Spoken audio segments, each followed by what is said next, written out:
Sebelum menonton penjelasannya, kami perkenalan diri dulu ya. Saya Muhammad Paskal Maisa Putra. Saya Natania Adinda Putri. Saya Ayu Diava Radila Putri. Saya Dwi Alfaksi Nugraha.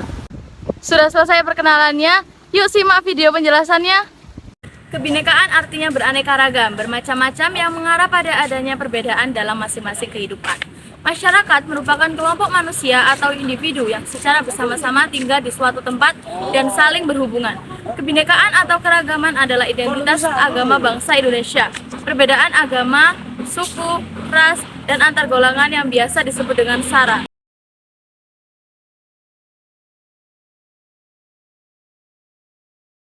Konflik antar suku yaitu pertentangan antara suku yang satu dengan suku yang lain. Perbedaan suku seringkali menyebabkan perbedaan adat istiadat, budaya, sistem kekerabatan, dan norma sosial dalam masyarakatnya. Pemahaman yang keliru terhadap perbedaan ini dapat menimbulkan masalah bahkan konflik dalam masyarakatnya.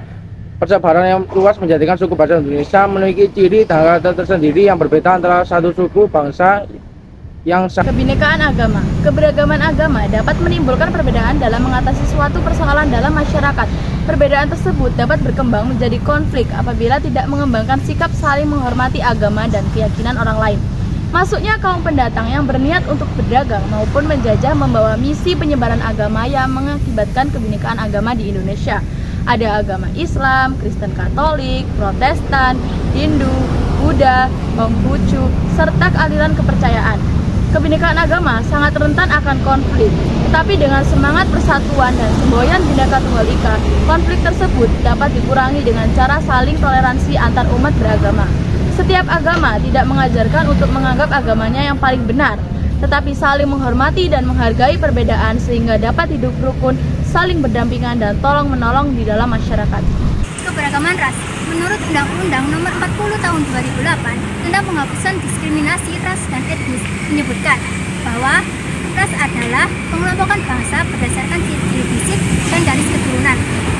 Secara umum, ras dibedakan menjadi 5 macam, yaitu Kaukasoid, Mongoloid, Negroid, Australoid, dan Khoisan.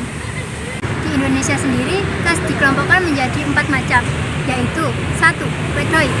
Kesebarannya adalah orang Sakai Bisyak, orang Kubu di Jambi, orang Enggano, Mentawai, dan Tomuna di Kepulauan Muna.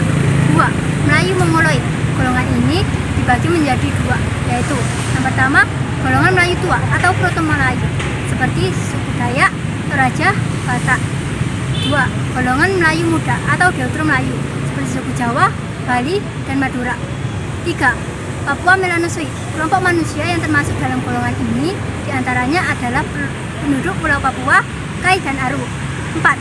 Negroid. Sebaran golongan Negroid wilayah Indonesia antara lain terdapat di 9 wilayah dan orang berkosmik di Kepulauan Andaman. Kondisi masyarakat Indonesia yang memiliki keberagaman ras ini berpotensi menimbulkan konflik.